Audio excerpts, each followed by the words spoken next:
شیخ عبد الواحد زید رحمت اللہ علیہ پھٹے کپڑے پہنتے تھے تو خواجہ حسن بصری فرمانے لگے تیرے اوپر تو اللہ کی خیر ہے، اچھے کیوں نہیں پہنتا؟ لوگ بڑے تحفہ دیتے ہیں تجھے۔ وہ کہنے لگے حضور میرا دل نہیں کرتا۔ فرمانے لگے دل نہیں کرتا، تو نے طبیعت اس طرح کی بنائی ہے تاکہ جو آئے کچھ نہ کچھ دے کے ہی جائے۔ فرمانے لگے یہ طبیعت نہ بنا۔ حضرت غوث پاک ممبر پر بیٹھتے تھے تو 2000 دینار کا جوڑا پہن کے بیٹھتے تھے۔ لوگوں نے کہا حضور اتنا مہنگا، اتنا مہنگا؟ تو آپ فرمانے لوگوں کو بتانا چاہتا ہوں کہ جو ممبر اور مصلے والے ہوتے ہیں وہ کوئی کنگال نہیں ہوتے، اللہ انہیں بڑی عزتیں عطا فرماتا ہے۔ تو حضرت ابو دردہ رضی اللہ تعالیٰ عنہ کی زوجہ کہنے لگے تو ساری رات نفل پڑھتا ہے، سارا دن وہ جو ہے وہ روزہ رکھتا ہے اور تھوڑا سا کھانا کھاتا ہے، تو کوئی مطلب کس کے لیے کروں؟ تو آپ نے فرمایا بندوبست کر لیتا ہوں۔ فرمانے لگے آج تو کھول کے روٹی پکا۔ ان کی زوجہ نے کھانا پکایا بڑا کھول کے۔ تو شام کا وقت ہوا، کھانا جب دسترخوان پہ لگا تو حضرت سلمان فارسی کھانے لگے تو حضرت ابو دردہ نے آدھی روٹی کھائی چھوڑ دی۔ فرمایا نہیں اور کھا۔ عباس فرمایا تجھے کہا نہ کھا، تو کس طرح کا بھائی ہے جو بات ہی نہیں مانتا؟ انہیں آدھی اور کھائی۔ فرمایا نہیں آدھی اور کھا، 3 روٹیاں ہیں، 1.5 تیری 1.5 میری، کھا۔ پوری روٹی کھلائی۔ پھر جب بستر بچھا ہوا تھا تو فرمایا یہ کس کا بستر ہے؟ نے کہا جی آپ کا۔ فرمایا آپ کا بستر کہاں ہے؟ کہنے لگے میں نے تو عبادت کرنی ہے۔ فرمایا کریں گے عبادت، مجھے بھی اللہ یاد ہے، لیکن تو بستر لا کے نا یہاں بستر بچھا۔ بستر لایا۔ فرمایا اکٹھے اٹھیں گے، میرے بغیر اٹھنا مت۔ کہتے ہیں 1-2 دفعہ انہوں نے اٹھ کے دیکھا کہ سلمان اگر سو رہے ہیں تو میں جاتا ہوں۔ جب وہ اٹھے تو حضرت سلمان فارسی کہنے لگے سو جا چپ کر کے، تہجد کے وقت اٹھیں گے۔ کہتے ہیں سحری کے وقت اٹھے، اکٹھے مسجد گئے، نماز پڑھی۔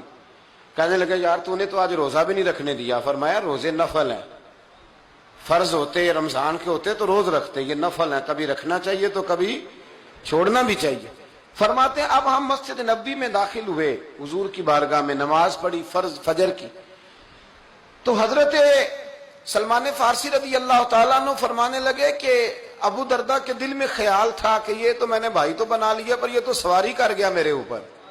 خیال تھا، ان کا خیال تھا کہ میں حضور سے پوچھوں گا، لیکن فرماتے ہیں اس کا خیال ہی تھا، میں نے پوچھ بھی لیا۔ میں نے عرض کی یا رسول اللہ صلی اللہ تعالی علیہ وسلم حضور یہ کچھ لوگ ساری رات نفل پڑھتے ہیں، ہر روز ہی روزہ رکھتے ہیں نفلی روزے، تو یا رسول اللہ صلی اللہ تعالی علیہ وسلم آپ بتائیں یہ معاملہ کیا ہے؟ تو حضور نے فرمایا نہیں یہ غلط بات ہے، رات کو سویا بھی کرو اور عبادت بھی کیا کرو، کھایا بھی کرو اور کچھ دیر روزے بھی رکھا کرو۔ اور پھر حضور فرمانے لگے میں تم سب سے زیادہ اپنے رب کو جانتا ہوں اور میں تم سب سے زیادہ اپنے رب سے ڈرتا ہوں، پر میں نکاح بھی کرتا ہوں، میں خواتین کو وقت دیتا ہوں، ان کی تکالیف کو سنتا ہوں، میں روزہ بھی رکھتا ہوں تو افطار بھی کرتا ہوں، میں رات کو عبادت بھی کرتا ہوں تو آرام بھی کرتا ہوں۔ تو دین کے مزاج کو سمجھے، دین ایک خوبصورت کر کے ہمیں ماحول بنا کے دیتا ہے۔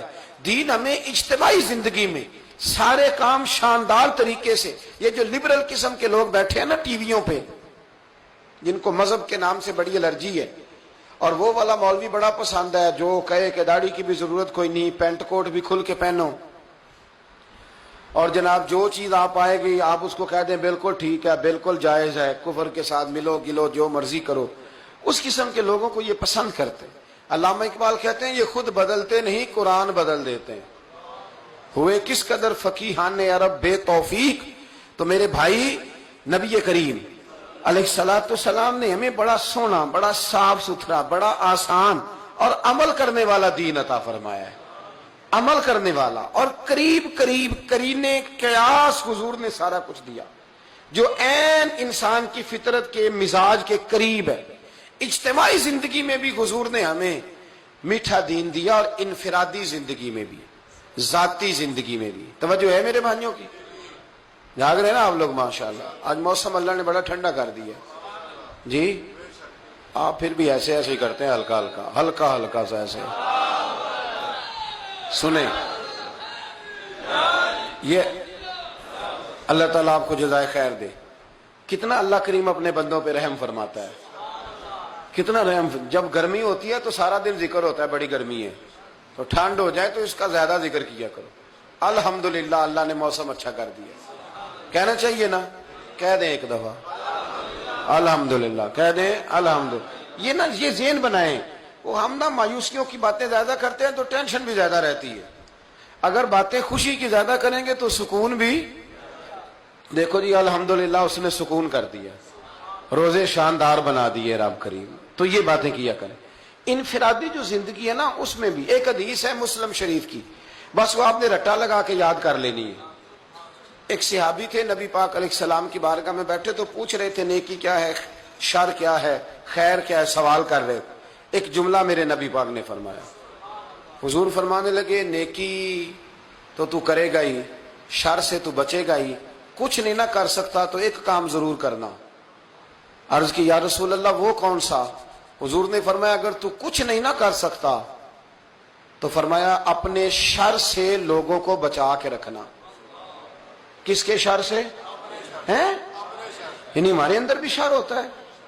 حضور نے فرمایا اپنے شر سے لوگوں کو، انفرادی زندگی میں لوگوں میں کچھ شر ہوتا ہے، وہ اپنا شر منتقل کرتے ہیں. ایک آدمی بدگمان ہو گیا نا کسی دیندار سے، دین سے، اب وہ شر کو آگے پھیلاتا ہے. چھوڑو جی مولوی ایسے ہی ہوتے ہیں، یہ شر پھیلا رہا ہے.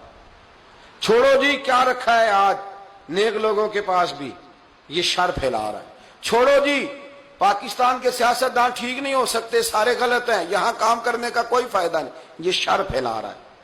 یہ شر پھیلا رہا ہے. لوگ شر پھیلاتے ہیں، لوگ لوگوں کو بدگمان کرتے ہیں. اس لیے ہمارے بزرگ فرماتے ہیں کہ جب تمہارے دل میں کوئی وسوسہ پیدا ہو نا، وسوسہ کوئی بری بات آئے تو صرف اس بندے سے جا کے پوچھو جس نے وسوسے کا حال بتانا ہو، دوسرے لوگوں کو نہ بتاؤ ورنہ وہ بھی وسوسوں کا شکار ہو جائیں گے. اپنے شر سے لوگوں کو بچاؤ. اسلام تکلیف دینے سے منع کرتا ہے. نبی پاک علیہ السلام مسجد میں آئے تو کچھ لوگ نا ڈیوٹی سے اٹھ کے ہی آ گئے تھے، کام کاج سے اٹھ کے آ گئے تھے. تو نبی کریم علیہ السلام نے فرمایا کتنا اچھا ہوتا تم غسل کر کے مسجد آتے، وجود سے بدبو نہ آتی، کسی کو تکلیف نہ آتی. آپ کو پتا ہے کچا لہسن کھا کے مسجد آنا منع ہے. کیوں جی؟ کچا لہسن کھانا حرام ہے، تو پھر منع کیوں ہے؟ اس لیے کہ لوگوں کو تکلیف ہوگی. پیاز کھا کے مسجد آنا، میں اللہ جانتا ہے حضور کا دین سمجھ کے باتیں بتاتا ہوں. آپ جمعے والے دن کسی کی گردن پھلانگنا حرام ہے.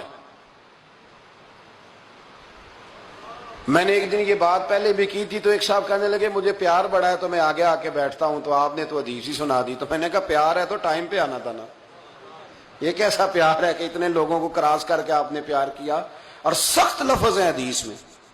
ہمارے حضرت صاحب تو ڈانٹ دیا کرتے تھے، کوئی آدمی ایک بندے کی گردن میں بیٹھ جاؤ سختی کے ساتھ ناراض ہوتے. کیوں؟